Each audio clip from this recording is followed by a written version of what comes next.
Mi nombre es Paulo y esta es mi historia, una jornada de transformación y fe. Nací como Saulo en Tarso de Cilicia, una ciudad de rica cultura y educación. Era judío de la tribu de Benjamín y un ciudadano romano por nacimiento. Mi educación fue diversificada pero fervorosa en la ley judía bajo la tutela de Gamaliel, un respetado doctor de la ley. Desde temprano fui celoso por la tradición de mis antepasados, dedicándome a estudiar y seguir las leyes de Moisés. Pero mi vida tomó un rumbo inesperado cuando oí hablar de un movimiento creciente, seguidores de un hombre llamado Jesús de Nazaret. Proclamaban que él era el Mesías prometido, algo que yo, con toda mi devoción a la ley, no podía aceptar. Me di cuenta de lo profundamente arraigado que estaba en las tradiciones y en la ley de mis antepasados. Vivía inmerso en una fervorosa devoción, creyendo que la verdadera adoración a Dios estaba enraizada en la estricta observancia de la ley de Moisés. La seguridad que encontraba en la ley era como un ancla, manteniéndome firmemente unido a las tradiciones enseñadas desde mi infancia. Sin embargo, cuando me encontré con el mensaje de los seguidores de Jesús de Nazaret, un conflicto se encendió en mi interior. Hablaban de un Mesías que había venido no para abolir la ley, sino para cumplirla de una manera que yo no podía entender. Su mensaje de amor, gracia y redención desafiaba los fundamentos de mi fe basada en reglas y regulaciones. En ese momento, confrontado con la realidad de Cristo, me di cuenta de que mi devoción a la ley, por más sincera que fuera, me había cegado para la verdadera esencia de la fe. Estaba tan enfocado en la letra de la ley que perdí de vista su espíritu. La ley que creía ser el camino a Dios, en realidad, se había convertido en una barrera que me impedía reconocer al Mesías prometido. Mi determinación en preservar las tradiciones judaicas me llevó a un camino de persecución contra los seguidores de Jesús, conocidos como cristianos. Estuve presente y consentí en la muerte de Esteban, el primer mártir cristiano, lo que encendió en mí una llama de persecución contra la Iglesia. Obtuve cartas de los principales sacerdotes para llevar a cabo mi misión en Damasco, buscando arrestar a todos aquellos que seguían ese camino. En esos días, mi celo por las tradiciones que tanto estimaba me cegaba para cualquier verdad que no se alineara con mis convicciones. Creía firmemente que estaba defendiendo la fe de mis antepasados, preservando la pureza de nuestra tradición contra un movimiento que parecía amenazar los mismos cimientos de nuestra creencia. Sin embargo, mirando hacia atrás ahora, veo cómo la rigidez de mi entendimiento me llevó por un camino de oscuridad y dolor. La muerte de Esteban, un hombre de fe inquebrantable y virtud, debería haber sido una señal para mí. Su firmeza ante la adversidad y su gracia ante la muerte eran evidencias de una fuerza que no comprendía. Aún así, en ese tiempo, todo lo que vi fue una amenaza a la ley que reverenciaba. Ahora me doy cuenta de que, en mi fervor, estaba resistiendo la propia voluntad de Dios. Estaba tan inmerso en mis convicciones que no podía ver la obra de Dios desplegándose ante mis ojos. Esta realización me atormenta y humilla, recordándome mi falibilidad y la necesidad de constante vigilancia sobre mi corazón y mente. La transformación que experimentaría más tarde no solo me abrió a la verdad del Evangelio, sino que también me enseñó la importancia de la compasión, la humildad y el arrepentimiento. Aprendí que la verdadera fe no reside en la rigidez de la ley, sino en el amor incondicional de Dios y en la gracia redentora encontrada en Cristo Jesús. Esta reflexión es un recordatorio constante de dónde comencé y del largo camino que recorrí, transformado por la gracia de Dios. Ahora veo que la verdadera sabiduría viene al reconocer nuestras limitaciones y estar abierto a la transformación continua por el amor y la misericordia de Dios. En el camino a Damasco, algo extraordinario sucedió. Una luz del cielo brilló a mi alrededor y caí al suelo. Oí una voz que decía: «Saulo, Saulo, ¿por qué me persigues?». Perplejo pregunté: «¿Quién eres tú, Señor?». Y la voz respondió: Yo soy Jesús, a quien tú persigues. Esta experiencia me dejó temporalmente ciego y fui llevado a Damasco, donde pasé 3 días en oración y reflexión. Ese momento en el camino a Damasco fue el divisor de aguas en mi vida. La intensidad de la luz, la voz que hablaba con autoridad y amor, todo conspiraba para derribar las paredes de convicción que había construido a lo largo de los años. Yo, que siempre me había enorgullecido de mi visión clara sobre la ley y la tradición, fui, literal y simbólicamente, cegado. En esa oscuridad física, una nueva luz comenzó a brillar en mi corazón, una luz de comprensión y revelación.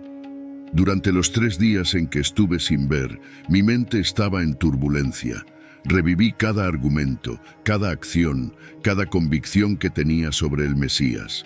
La voz de Jesús, yo soy Jesús, a quien tú persigues, resonaba incesantemente en mi mente. ¿Cómo podría ser posible? ¿Cómo yo, tan devoto a la ley, estaba de hecho persiguiendo a Dios mismo? La ironía de mi situación no escapaba a mí. Yo, el perseguidor, ahora confrontado y transformado por el perseguido. Ese periodo de reflexión me obligó a reevaluar todo lo que sabía o pensaba saber. La oración era mi única compañía y en ella buscaba respuestas, consuelo.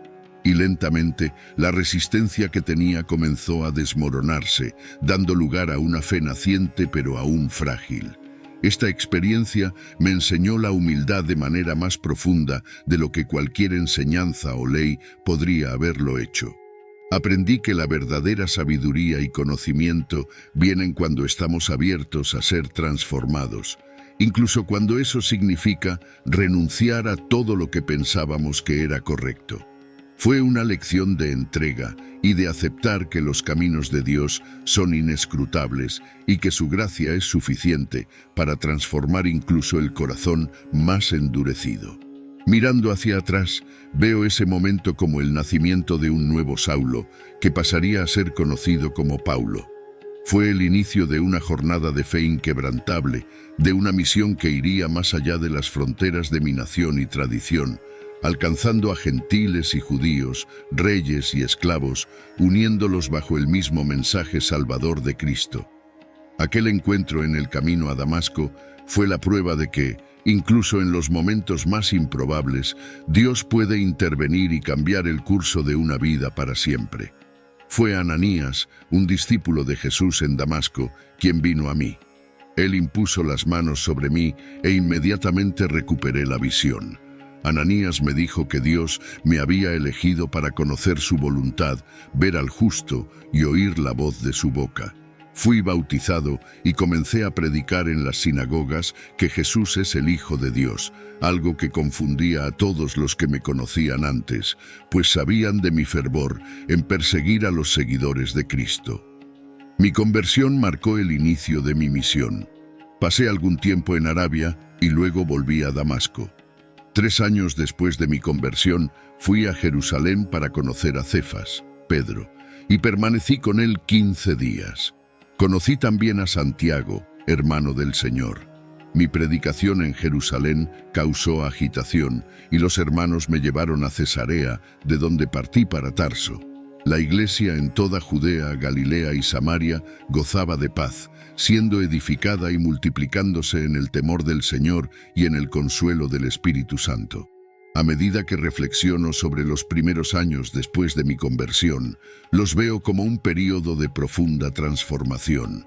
El tiempo que pasé en Arabia, lejos de los ojos del mundo, fue esencial para solidificar mi fe y comprender la magnitud del llamado que recibí.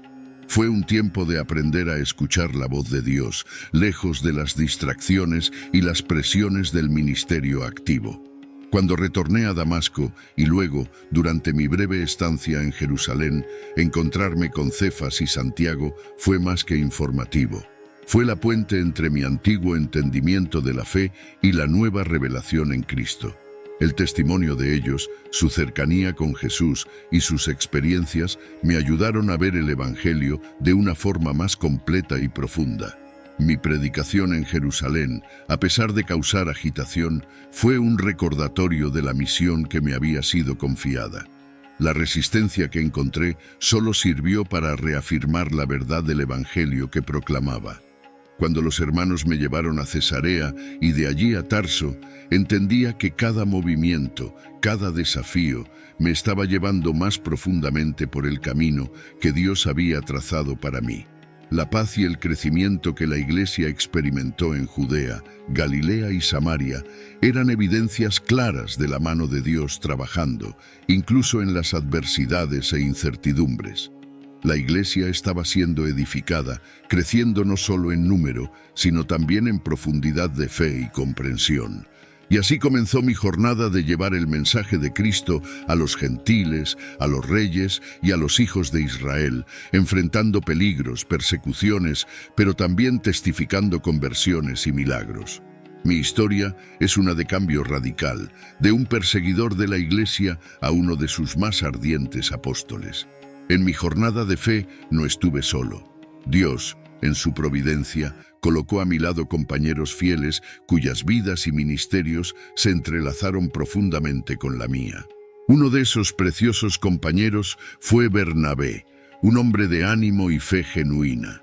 Juntos navegamos en nuestra primera viaje misionera, enfrentando adversidades y compartiendo la alegría del Evangelio. Su compañerismo fue fundamental para el fortalecimiento de las iglesias que visitábamos y la propagación de la fe. Juan Marcos, aunque nos dejó durante nuestra primera viaje, más tarde se convirtió en un colaborador valioso. Su partida inicial fue un momento de tensión y aprendizaje tanto para él como para mí. Con el tiempo, percibí la gracia de Dios obrando en su vida, trayendo crecimiento y madurez. Llegó a ser un auxiliar confiable, cuya contribución fue vital para mi ministerio. Lucas, el amado médico, fue más que un compañero de viaje. Fue un cronista fiel cuyos registros detallados sobre la expansión de la Iglesia en los Hechos de los Apóstoles son un testimonio de la obra de Dios entre nosotros. Su presencia trajo no solo cuidado físico en las muchas enfermedades y dificultades que enfrenté, sino también un apoyo espiritual y emocional profundo. No puedo dejar de mencionar a Priscila y Aquila, un matrimonio que personifica la dedicación y el servicio al Señor. No solo me acogieron en su casa, sino que también fueron pilares en las comunidades por donde pasaron, enseñando y fortaleciendo la fe de los hermanos. Su casa en Éfeso se convirtió en un centro de reunión y adoración, un verdadero faro para la iglesia primitiva. Cada uno de estos hermanos y hermanas en Cristo desempeñó un papel crucial en mi vida y ministerio. Fueron más que colegas de trabajo, fueron amigos leales, hermanos y hermanas en la fe, compañeros de batalla en las luchas y alegrías del servicio al Señor. Juntos enfrentamos persecuciones, superamos desacuerdos y celebramos muchas victorias en el Señor. Sus vidas entrelazadas con la mía son un testimonio de la gracia de Dios que opera a través de la unidad y diversidad del cuerpo de Cristo.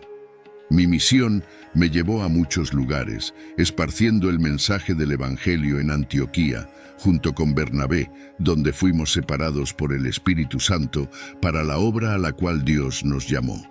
Así partimos en nuestra primera viaje misionera, navegando hacia Chipre y luego atravesando Asia Menor. En cada ciudad predicaba en las sinagogas, las plazas y las casas, enfrentando tanto la aceptación como la rechazo e incluso la persecución violenta. Recuerdo Listra, donde después de curar a un hombre cojo de nacimiento, la multitud comenzó a adorarnos como si fuéramos dioses, pero poco después fui apedreado y dejado por muerto. Sin embargo, por la gracia de Dios, me levanté y continué mi viaje. Esa resiliencia se convirtió en un tema recurrente en mi ministerio. A través de muchas tribulaciones debemos entrar en el reino de Dios. Durante mi segunda viaje misionera, acompañado por Silas, tuve una visión de un hombre macedonio pidiendo ayuda. Siguiendo esa visión, fuimos a Macedonia, llevando el Evangelio a Europa. En Filipos, fuimos encarcelados tras exorcizar un espíritu de adivinación de una joven. Incluso en prisión, la fe prevaleció, y un terremoto abrió las puertas de la cárcel, llevando a la conversión del carcelero y su familia. La visión del hombre macedonio fue más que un simple llamado geográfico. Fue una invitación a entrar en una nueva dimensión de mi misión, llevando la buena nueva a tierras distantes. Macedonia representaba no solo un nuevo campo de trabajo, sino también un nuevo conjunto de desafíos y oportunidades para el Evangelio. Mi jornada continuó por Tesalónica, Berea, Atenas y Corinto, donde pasé 1 año y medio enseñando la palabra de Dios. Las reacciones variaron. Algunas ciudades me recibieron bien, otras resistieron fuertemente. En Atenas, en el Areópago, declaré el Evangelio al pueblo y a los filósofos, hablando sobre el Dios desconocido que adoraban sin conocer. En mi tercera viaje misionera, pasé un tiempo significativo en Éfeso, donde la palabra del Señor creció poderosamente y prevaleció. Milagros sucedían y muchos se convertían, abandonando sus prácticas mágicas e idolatría. Pero el mensaje del Evangelio también trajo oposición, especialmente de aquellos que lucraban con la fabricación de ídolos de plata de Diana. Mis viajes fueron marcados por revelaciones, enseñanzas y cartas a las iglesias que había fundado o visitado. Estas epístolas a los romanos, corintios, gálatas, efesios, filipenses, colosenses, tesalonicenses, a Timoteo, Tito y Filemón abordan doctrinas, consejos prácticos, correcciones y ánimos, reflejando mi cuidado y amor por las iglesias. En medio de viajes y predicaciones, también me dediqué a abordar cuestiones sociales, culturales y éticas esenciales para la comprensión y práctica de la fe cristiana en las diversas comunidades que visitaba. Estos temas reflejaban el corazón del mensaje del Evangelio y su poder transformador en la vida cotidiana de los creyentes. Sobre el matrimonio, enseñé que debería ser una asociación de amor y respeto mutuo, un reflejo de la relación entre Cristo y la Iglesia. Enfaticé la fidelidad y el compromiso como fundamentos de esta sagrada relación, alentando a las parejas a apoyarse mutuamente en su camino de fe. En cuanto al papel de las mujeres en la Iglesia, fui un defensor de su participación activa, recordando a las comunidades cómo mujeres como Priscila desempeñaban roles significativos en el ministerio. Mientras que algunas de mis palabras fueron interpretadas como restrictivas, mi objetivo era promover el orden y la armonía en la adoración, considerando las normas culturales de la época, pero siempre reconociendo el valor y la contribución de las mujeres en la obra del Señor. En la cuestión de la esclavitud, un tema complejo en nuestro contexto social, busqué infundir los principios del Evangelio: amor, justicia e igualdad ante Dios. En mi carta a Filemón, por ejemplo, pedí la reconciliación y el trato justo de Onésimo, un esclavo fugitivo. Mi intención era mostrar que en el reino de Dios no hay diferencias de estatus. Todos somos uno en Cristo. Estas cuestiones, junto con muchas otras, eran enfoques prácticos de la enseñanza más profunda de Cristo: amar a Dios sobre todas las cosas y al prójimo como a uno mismo. A través de mis enseñanzas, busqué guiar a los creyentes a vivir sus vidas de manera que honrara a Dios y reflejara su gracia transformadora, abordando las complejidades de las relaciones humanas y las normas sociales con sabiduría y compasión. Cada carta, cada instrucción, tenía como objetivo equipar a la Iglesia primitiva para navegar en estos desafíos, uniendo la verdad del Evangelio con la práctica diaria de la fe, estableciendo así las bases para una comunidad cristiana que trasciende tiempo y cultura, siempre centrada en el amor redentor de Cristo. Al revisitar las cartas que vertí desde lo más profundo de mi ser hacia las iglesias, mi corazón se inflama nuevamente con la pasión y el amor que guiaron cada palabra. Las epístolas a los romanos, corintios, gálatas y tantas otras no fueron meras misivas. Fueron pedazos de mi alma entrelazados con la verdad inmortal del Evangelio. Cada carta escrita en momentos de profunda contemplación y fervorosa oración era un grito de mi corazón, un anhelo ardiente para que mis hermanos y hermanas en la fe capturaran la magnitud del amor de Cristo. Anhelaba que cada palabra trascendiera el papel, tocara sus corazones y transformara sus vidas, tal como la mía había sido transformada. Al escribir a los romanos, sentí el peso de la grandeza de nuestra fe, abarcando la justificación por la fe, la esperanza en la gloria de Dios y el poder de la vida en el Espíritu. A los corintios, mi corazón se derramó en consejos y correcciones, movido por un amor que se niega a ceder ante las faltas y debilidades. Y a los gálatas, mi alma clamaba contra la distorsión del Evangelio, defendiendo la libertad que tenemos en Cristo contra los grilletes del legalismo. Cada iglesia a la que escribí ocupaba un lugar único en mi corazón. Sus luchas eran mis luchas, sus alegrías, mis alegrías. Mis palabras buscaban ser un faro para guiarlos, un bálsamo para curarlos, una espada para defenderlos y un abrazo para confortarlos. En cada línea, procuraba infundir la fuerza que encontré en mi propia debilidad, la esperanza que brilló en medio del desespero y el amor inquebrantable que supera todas las barreras. Ahora, mirando hacia esas cartas dispersas como semillas al viento, alcanzando lugares que mis pies nunca pisaron, veo el poder transformador de la palabra de Dios. Se han convertido en más de lo que podría haber imaginado. Un legado vivo, respirando a través de los siglos, tocando incontables vidas, moldeando la fe y el destino de generaciones. Me siento humilde y al mismo tiempo exultante. Humilde porque soy solo un vaso de barro utilizado por el alfarero supremo. Exultante porque, a través de mis palabras, el Espíritu Santo ha soplado vida, creando una tapestría espléndida de fe, esperanza y amor que cubre el mundo. Las cartas que escribí, en las alegrías y en las penas de mi viaje, son ecos de un llamado divino, una danza de palabras inmortalizadas por el soplo de Dios, transformando todo lo que tocan. El cierre de mi jornada terrenal se aproximaba. Consciente de los peligros que me aguardaban, retorné a Jerusalén, donde fui arrestado en el templo bajo acusaciones falsas. Después de varias audiencias y años de prisión, apelé a César como ciudadano romano y fui enviado a Roma, sobreviviendo a una tempestad violenta y a un naufragio en Malta.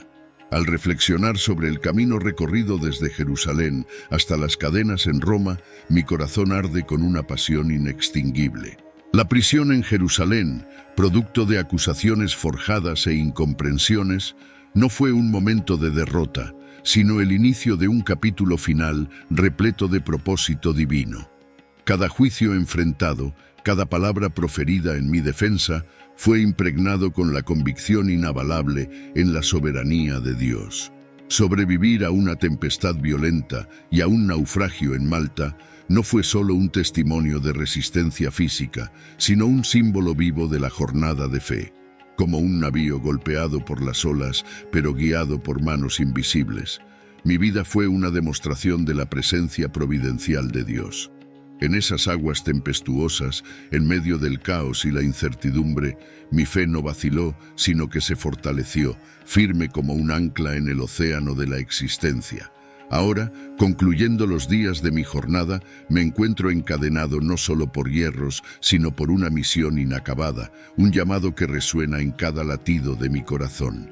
Estas cadenas son insignificantes comparadas a los lazos que me unen al destino que el Señor trazó para mí. En cada susurro de oración, en cada línea escrita en las epístolas a las iglesias, siento la presencia ardiente del Espíritu, transformando mi cautiverio en una cámara de revelaciones divinas. Miro hacia atrás no con pesar o tristeza, sino con una sensación de asombro y admiración. Asombro ante la magnitud del plan de Dios, que usó a un hombre imperfecto como instrumento de su voluntad perfecta. Admiración por cómo cada dificultad, cada dolor, cada lágrima derramada fue utilizada para tejer una tapicería gloriosa de redención y esperanza. En Roma, permanecí en prisión domiciliaria durante 2 años, predicando el reino de Dios y enseñando acerca del Señor Jesucristo con toda osadía y sin impedimento. Incluso encarcelado, continué escribiendo cartas, fortaleciendo y orientando a las iglesias. En estos 2 años en Roma, incluso confinado a una casa, mi alma nunca se sintió tan libre. Aquí, en la capital del imperio que gobierna el mundo conocido, me encuentro encadenado, pero paradójicamente es aquí donde mi misión alcanza uno de sus puntos más fructíferos. Cada cadena en mis muñecas sirve como un recordatorio constante de que la verdadera libertad no se encuentra en las circunstancias externas, sino en la libertad interior que Cristo ofrece. Esta prisión domiciliaria se transformó en un suelo fértil para el Evangelio. Aquí he recibido a todos los que vienen a mí: judíos, gentiles, soldados, ciudadanos romanos, curiosos y buscadores, compartiendo incansablemente las buenas nuevas del reino de Dios. He sido testigo de corazones endurecidos abriéndose, dudas transformándose en fe, y el inicio de una comunidad de creyentes en medio del corazón del Imperio Romano. Más allá de las paredes de esta casa, mis cartas cruzan mares y fronteras, iglesias que fundé o visité en mi viaje. A través de ellas ofrezco orientación, ánimo, corrección y amor. Cada palabra que escribo es una semilla plantada, creciendo y fructificando en lugares que mis pies físicos no pueden más alcanzar. Reflexionando sobre mi jornada, veo cómo Dios transforma las circunstancias más improbables en oportunidades para su gloria. Mi prisión se convirtió en un púlpito y mi restricción, un medio de alcanzar aún más personas. Es una lección profunda sobre el poder de Dios de usar todas las cosas para el bien de aquellos que lo aman. Estos momentos en Roma me enseñaron a vivir más allá de mis limitaciones físicas, a confiar más profundamente en Dios y a encontrar alegría y propósito incluso en las condiciones más adversas. Mi esperanza y oración es que mi vida, incluso mientras estoy confinado, continúe siendo un testimonio vivo de la gracia y el poder de Dios, mostrando que ninguna cadena puede restringir el mensaje del Evangelio. Mi última jornada a Roma marcó el capítulo final de mi misión terrenal. Arrestado bajo falsas acusaciones, enfrenté juicios donde defendí mi fe y misión con convicción inquebrantable. Estos momentos en tribunales romanos no fueron solo una defensa del Evangelio, sino también una afirmación de la soberanía de Cristo ante las autoridades terrenales. A través de estos juicios, Dios abrió puertas para que el mensaje de salvación alcanzara incluso a los guardias y oficiales que me vigilaban. Mi encarcelamiento se convirtió en un testimonio vivo de fe inquebrantable. En medio de las cadenas y la vigilancia constante, continué escribiendo cartas, incentivando y orientando a las iglesias, fortaleciendo a los hermanos en la fe y transmitiendo esperanza y perseverancia.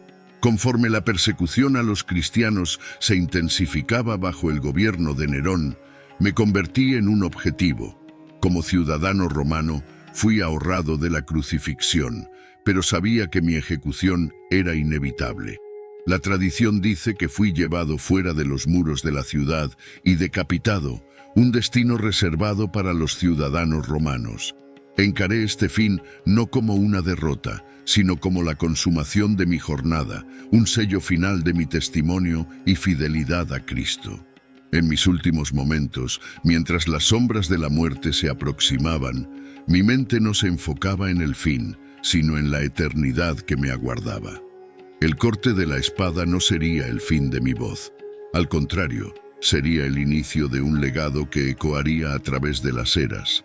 Mi jornada, aunque marcada por innumerables desafíos, fue sustentada por la firme convicción en el Evangelio de Cristo.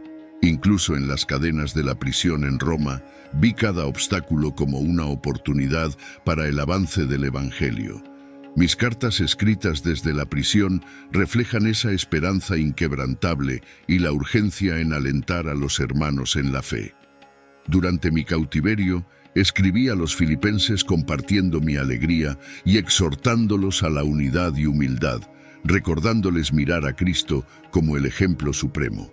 A los colosenses enfaticé la supremacía de Cristo sobre todos los poderes y principados y los advertí contra las heresías que amenazaban a la Iglesia. A los efesios exploré las riquezas de la gracia divina y el misterio de la Iglesia como el cuerpo de Cristo.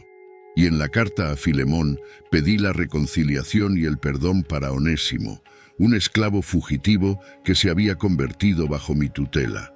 Después de 2 años en Roma, fui liberado y seguí mi ministerio, posiblemente visitando las iglesias en Asia Menor y Macedonia una vez más, y tal vez incluso alcanzando España, conforme mi deseo expresado en Romanos.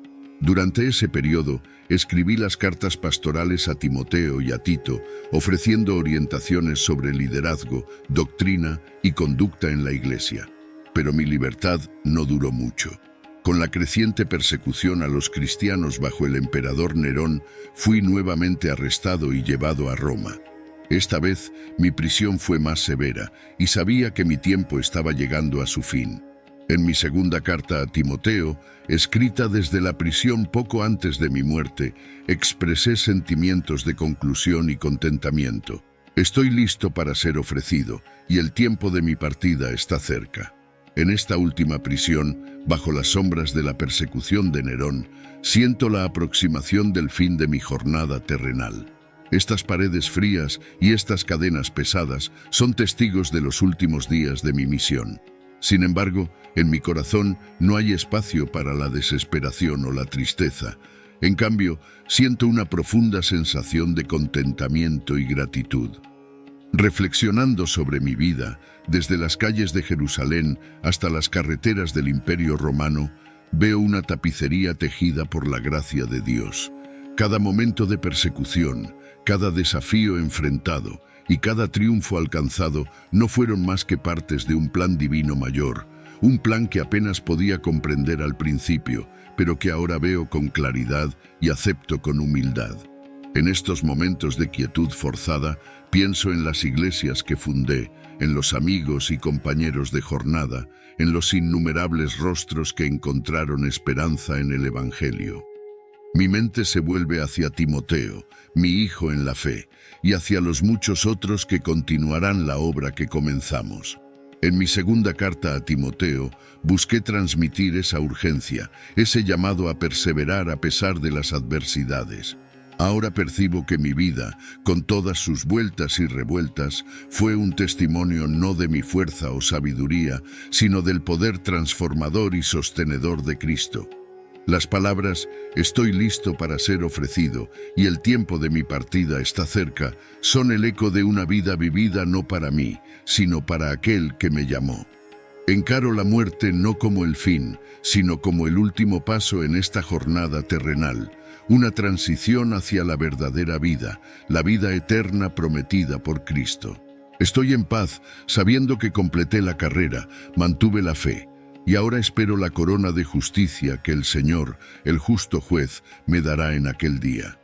Así, en el silencio de esta prisión romana, mi alma canta un himno de esperanza y victoria. Mi oración es que mi vida sea un faro para aquellos que luchan en la fe, un recordatorio de que en todas las cosas, incluso en la muerte, somos más que vencedores por medio de aquel que nos amó.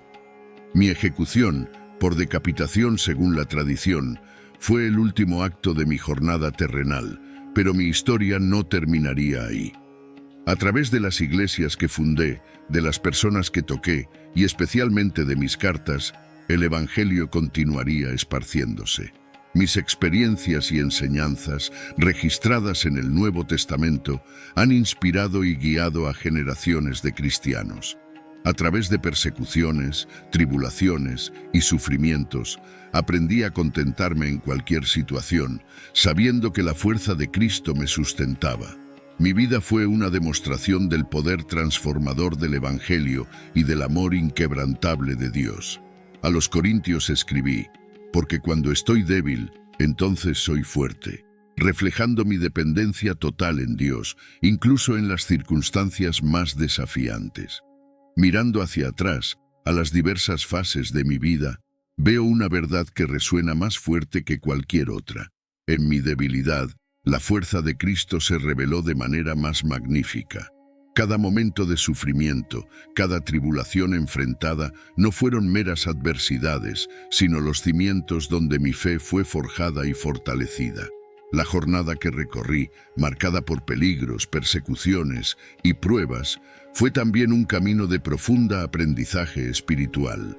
Aprendí a contentarme en cualquier situación, no por una resignación pasiva, sino por una confianza activa en la soberanía de Dios. En cada puerto tempestuoso, en cada ciudad hostil, en cada celda fría de prisión, encontré una oportunidad para testificar el poder transformador del Evangelio. Escribí a los Corintios: cuando estoy débil, entonces soy fuerte.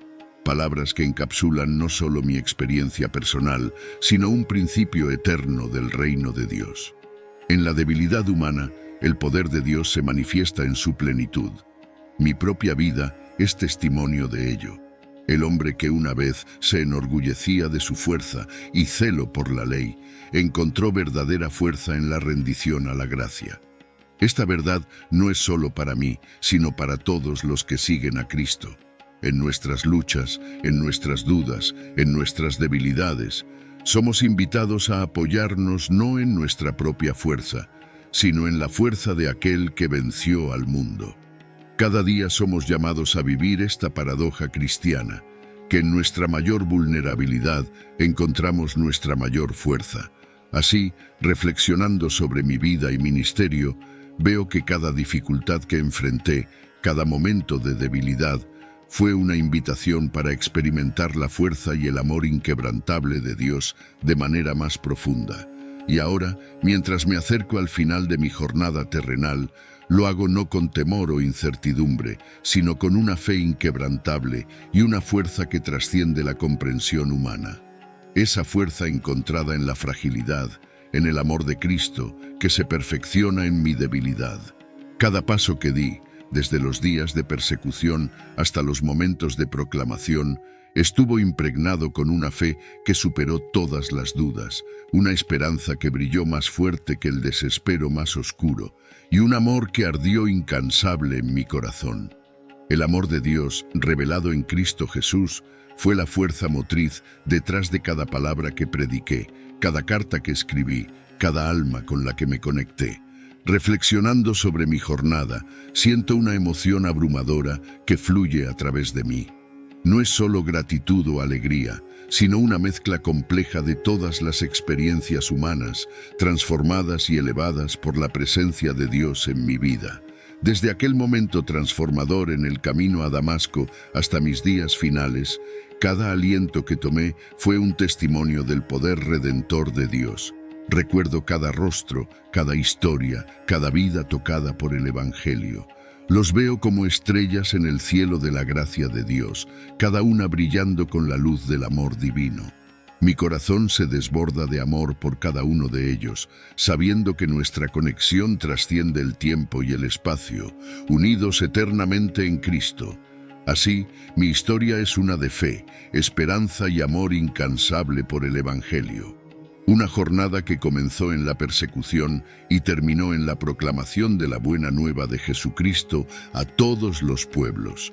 Cierro mi historia con las palabras que escribí a los romanos, porque estoy convencido de que ni la muerte ni la vida, ni ángeles ni principados, ni lo presente ni lo porvenir, ni los poderes, ni la altura ni la profundidad, ni ninguna otra cosa creada nos podrá separar del amor de Dios que es en Cristo Jesús, nuestro Señor. Mi nombre es Paulo, y esta es mi historia.